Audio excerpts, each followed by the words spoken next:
Et salut à tous, c'est Zacorp. Alors comme prévu, je vous fais un petit test tout de suite parce que pour les 2 prochains jours, j'aurai pas vraiment le temps de vous faire des tests, étant donné que le Tour de France passe près de chez moi.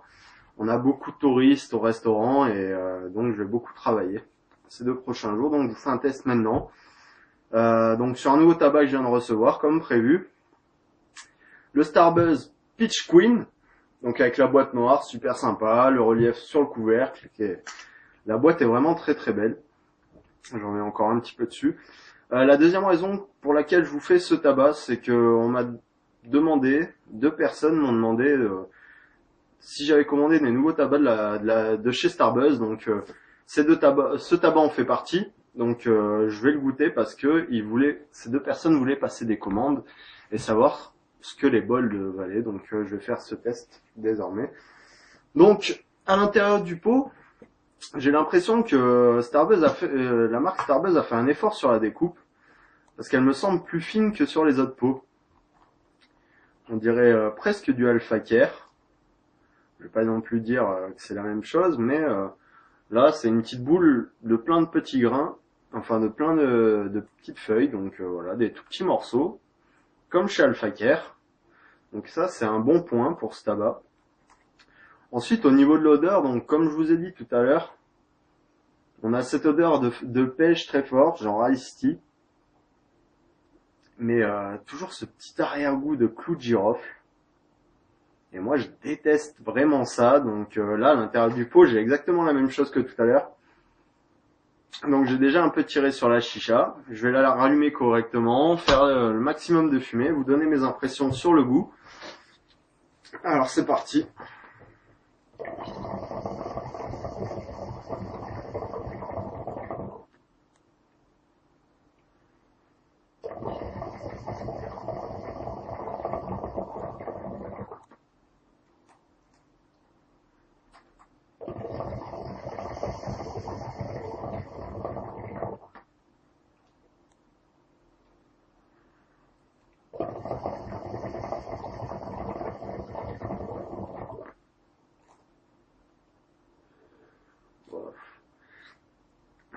Alors là, je suis vraiment déçu d'une chose, c'est que pour moi, là, le goût du clou de girofle est vraiment très présent. Je sais pas si c'est exactement ça, mais ça y ressemble fortement, pardon, excusez-moi.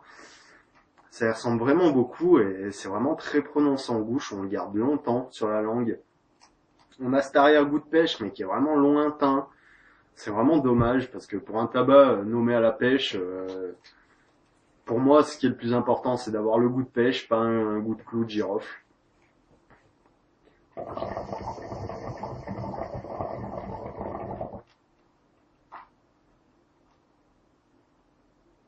Je pense que c'est tout ce qu'on peut dire sur le goût. Donc, goût de pêche vraiment peu présent, goût de, une espèce de goût d'épices bizarre, désagréable.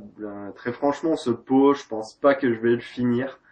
Donc si quelqu'un est intéressé, envoyez-moi un MP, peut-être on pourra s'arranger pour l'échanger si vous voulez goûter.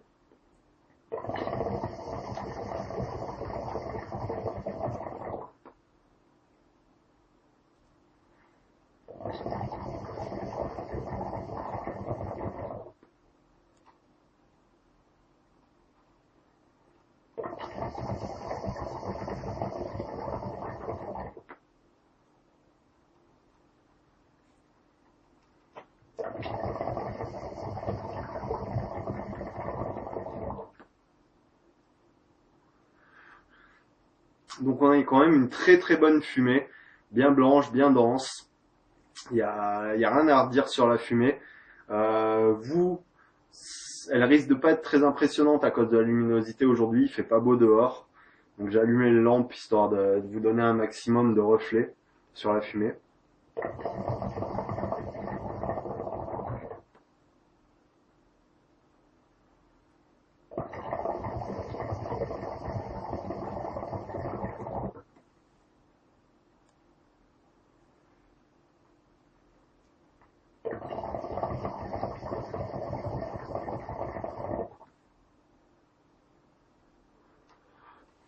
Donc voilà, je suppose que ce tabac serait très bien noté par certains amateurs. Pour ma part, j'aime pas du tout, donc c'est vrai que c'est une belle déception, on va dire. Mais bon, ça reste un tabac vraiment très bien. Faut dire ce qui est, donc voilà. C'était le Pitch Queen. J'espère vous retrouver bientôt donc pour de nouveaux tests. Et je vous souhaite à tous donc une belle fin de journée. Et puis on se retrouve dans quelques jours. Allez, bye.